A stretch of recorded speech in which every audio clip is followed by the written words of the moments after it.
So ayan guys, nandito tayo ngayon sa may Esplanade. So tingnan natin kung gaano kaganda itong naturang lugar, ano? Ito yung bago pasyalan dito ngayon sa may Manila, City of Manila. Tayo po ngayon ay naririto at yung likuran po natin na yan po yung post office na alam naman po natin yan po ay nasunog, no? And of course ito po yung Ilog Pasig, yun po yung Quiapo or Santa Cruz. At kung mapapansin po natin, ayan po yung tsura at napakaganda nga guys, no? Maganda nga itong pasyalan na to, lalong lalo na siguro sa gabi. So antabayan na natin mamayang gabi kung ano naman ang itsura nito sa gabi. At kung mapapansin po natin ay merong mga nagagandahang ilaw tayong nakikita.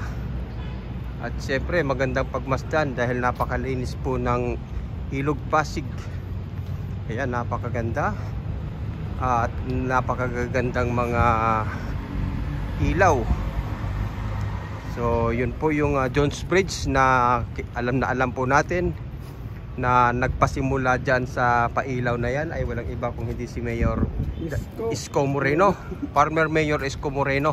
Siya po yung unang nagpailaw dyan sa naturang Jones Bridge na yan. At sa ngayon ay itinuloy na nga po dito, no?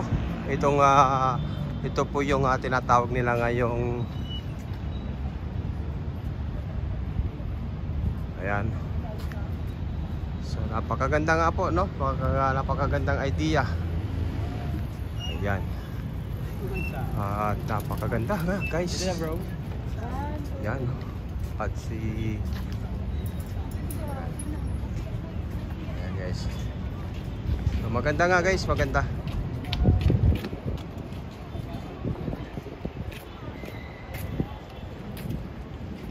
Tamang-tama nga to, no? Dahil ngayon ay February, magbabalintine na. So lahat ng may ma-edit dyan, pwede nyo nang dalhin dito sa Esplanade. Yun, no? At parang para tayong nasa Espanya, mga kababayan, ang itsura. Ayun, no? Para tayong nasa Espanya ang itsura ng lugar. Dahil kung makikita natin yung kayarian at kagandahan ng naturang sulo o ilaw ay tila baga parang nasa Espanya. Ayan guys, oh. Yan. Yun, oh. At salamat nga pala sa idea ni Isko Moreno, Farmer Mayor Isko Moreno. Ito po yung kanyang naging proyekto nung siya ay mayor ng Manila. At siyempre, nagpapasalamat din tayo sa ating Pangulo dahil itinuloy po niya itong proyektong ito at napakaganda. Dahil ngayon makikita natin nga at ating mga kababayan ay masayang masaya na namamasyal dito sa Esplanade. At ayan nga po yung Jones Bridge, mga kababayan, hanggang doon to sa ilalim. So titingnan po natin doon sa ilalim kung ano namang meron doon, ano, kung tuloy ba yung ano doon, kung may ilaw pa rin ba doon. At ito naman yung nasa ilalim. Ayan. At nakikita natin kasalukuyang ginagawa. At guys, masisilip naman natin dito yung tulay na iniregalo kay Pangulong PRRD nung siya'y nanunungkulan pa, no? Yan ang tulay na ginawa naman pinagawa naman ng China. Yun, no? O yun, no? Yung naturang tulay na yun. At hanggang dito nga yan, ayan, no? At makikita natin kasalukuyan pa ring ginagawa. Kaya, no? Hanggang ngayon ay itinutuloy po yung proyekto hanggang doon. Ayun, no? So hanggang doon guys. Ayan. Ayan, so patuloy po ang pagkukumpuni at tinutuloy po nila yung itong esplanade na ito. Ayan. So ayan guys, no?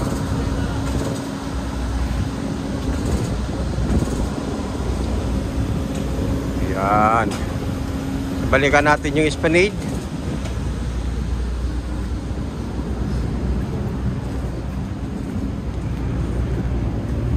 Yan, maganda nga.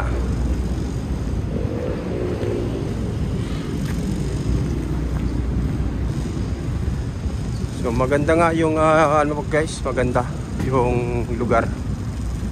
At malinis.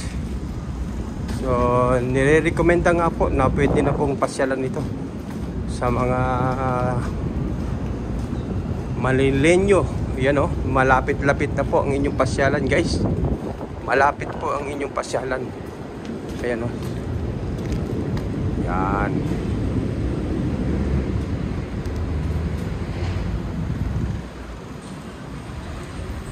Ayan, hanggang dun. Apakaganda. Ang ganda ng lugar. Ginagawa. Ang ganda ng lugar guys. So ayan o. So halina po kayo at pasyalan nyo po rito yung esplanade mga kababayan at napakaganda. At antabayanan natin mamaya kung may pailaw ito at mayroong fountain. So sa ngayon kasi ang oras natin is napakaaga pa.